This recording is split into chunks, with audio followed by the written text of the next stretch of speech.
नमस्कार। रात्रि के अंतिम पहर को ब्रह्म मुहूर्त कहा जाता है। हमारे देश में ऋषि मुनियों ने इस समय का विशेष महत्व बताया है। वो कहते हैं कि ये समय निद्रा त्याग के लिए सर्वोत्तम होता है। ब्रह्म मुहूर्त में जागने से सौंदर्य, बल, बुद्धि, विद्या, स्वास्थ्य की प्राप्ति होती है। ब्रह्म मुहूर्त का मतलब है ब्रह्म तत्व यानी परमात्मा। ब्रह्म मुहूर्त का मतलब है परमात्मा का समय। ब्रह्म मुहूर्त में अगर कोई निद्रा ले रहा है तो वो अपने ही पुण्यों का नाश कर रहा है। सिख धर्म में इस समय के लिए बहुत ही सुंदर नाम दिया गया है, अमृत वेला, जो अपने आप में समय का महत्व बताता है।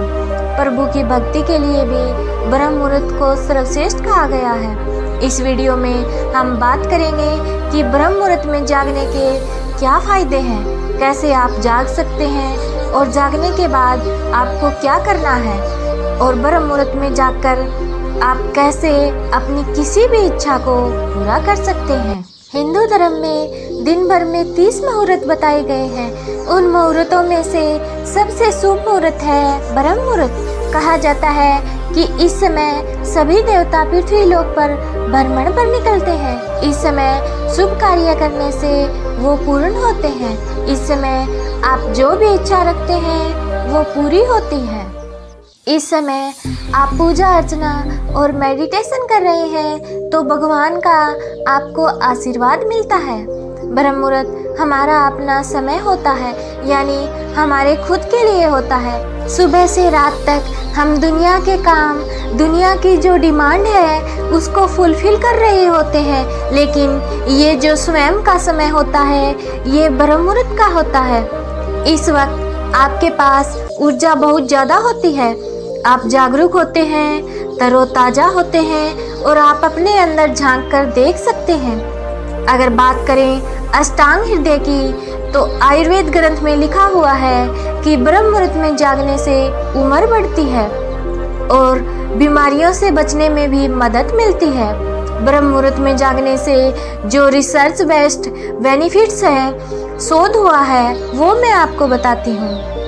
International journal of yoga and align sciences जो है वो बताती है कि भोर अवधि के दौरान, पूर्व भोर अवधि के दौरान अगर कोई जागता है तो वातावरण में नवजात ऑक्सीजन अवेलेबल होती है। ये जो नवजात ऑक्सीजन होती है ये आसानी से हीमोग्लोबिन के साथ मिलकर ऑक्सी हीमोग्लोबिन बनाती है। इम्यून सिस्टम आपका मजबूत करती है, आपके एनर्जी के लेवल को बेस्ट करती है। अब सबसे बड़े मुद्दे की बात आती है कि कैसे जागा जाए। सुबह ब्रह्म मुहूर्त में सुबह जल्दी जागने की आदत आप अपने अंदर कैसे लेकर आएं? सबसे पहला काम जो आप कर सकते हैं वो है रात को स्क्रीन टाइम कम करना होगा। अपने दिमाग को स्टेबल करने के लिए सारे शोर शराबे से दूर रहने का बेहतरीन तरीका है टेक्नोलॉजी से अलग हो जाना। चाहे रात के 8 बजे हो या 9 बजे हो, अपने लिए एक समय डिसाइड कीजिए और उसके बाद आप मोबाइल, लैपटॉप इन सब से दूर हो जाइए। इससे आपको जल्दी नींद आएगी और सुबह जल्दी जागने में मदद मिलेगी। दूसरा काम जो आपको करना है ब्रह्म मुहूर्त में जागने के लिए, रात में खाना हल्का खाएं। कहा जाता है कि आप ब्रेकफास्ट हैवी खाएं और रात का खाना हल्का खाएं।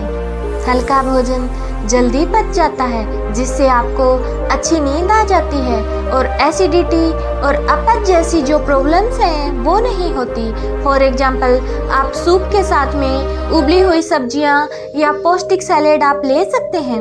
हल्का डिनर लेंगे तो वो जल्दी पच जाएगा और आपको उठने में आसानी होगी। तीसरा काम जो आप कर सकते हैं वो है एक मॉर्निंग रूटीन बनाइए। सुबह वाकई में आप जागना चाहते हैं तो सबसे बड़ा काम ये है कि आपके पास में कारण होना चाहिए। सुबह जागने के बाद में क्या करना है। अगर आपने मॉर्निंग रूटीन बना लिया तो आपके लिए हर सुबह जागना आसान हो जाएगा। चौथा काम जो आपको करना है, कमरे में सुबह सुबह तेज रोशनी आ जाए इसकी व्यवस्था कीजिए। अगर आप 8 बजे या 9 बजे जागते हैं तो आप कोशिश कीजिए कि आपके कमरे में जो खिड़की खुली रहे ताकि तेज रोशनी आए, आपके फेस पर सूर्य की किरणें पड़े। उसके बाद अपने आप आपके दिन की शुरुआत हो जाए। तो 15 मिनट या 20 मिनट पहले जागना शुरू कीजिए और धीरे धीरे अपने रूटीन को ब्रह्म मुहूर्त तक लेकर जाइए। हमारे ग्रंथ हमें सलाह देते हैं कि ब्रह्म मुहूर्त में हमें क्या करना चाहिए। पहला कार्य जो करना चाहिए वो है ध्यान कीजिए, मेडिटेशन कीजिए। ध्यान जो है खुद से मिलने का बेहतरीन तरीका है। जब बाकी की दुनिया सो रही है, ध्यान करने का बेहतरीन समय यही है। आपकी सजगता का स्तर सर्वोच्च स्तर पर हो जाए और आप ध्यान में डूब पाएं। दूसरा काम जो आप ब्रह्म मुहूर्त में कर सकते हैं, अष्टांग हृदय कहता है कि आप ब्रह्म मुहूर्त आध्यात्मिक ज्ञान का अनुभव करने के लिए सबसे उपयुक्त समय है। आप ज्ञान का वर्धन कर सकते हैं, आप शास्त्र पढ़ सकते हैं। आप जब अध्ययन करना शुरू करेंगे, स्टडी करना शुरू करेंगे सुबह सुबह, तो मेंटल प्रॉब्लम भी कम होने लगेंगी।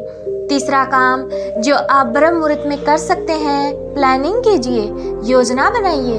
अगर आप कोई नई शुरुआत करना चाहते हैं तो ये बेहतरीन समय है नया प्लान बनाने के लिए। चौथा काम जो आपको करना है वो है सेल्फ एनालिसिस कीजिए। पिछले दिन आपने क्या किया, किस तरह के नेगेटिव इमोशंस थे, ईर्ष्या, लालच, क्रोध, काम, ये सारे विकार आए, इनको किस तरीके से आप छोड़ सकते हैं, आज के दिन में क्या बेहतर कर सकते हैं, उसके लिए खुद को एनालाइज कीजिए। और पांचवा काम जो आपको करना है, अपने माता पिता को प्रणाम कीजिए, भगवान को याद कीजिए। तो ये बेहतरीन समय होता है जिससे आप अपने लिए एक्स्ट्रा टाइम निकाल सकते हैं और खुद की ज़िंदगी को बेहतर बनाने की ओर एक कदम रख सकते हैं।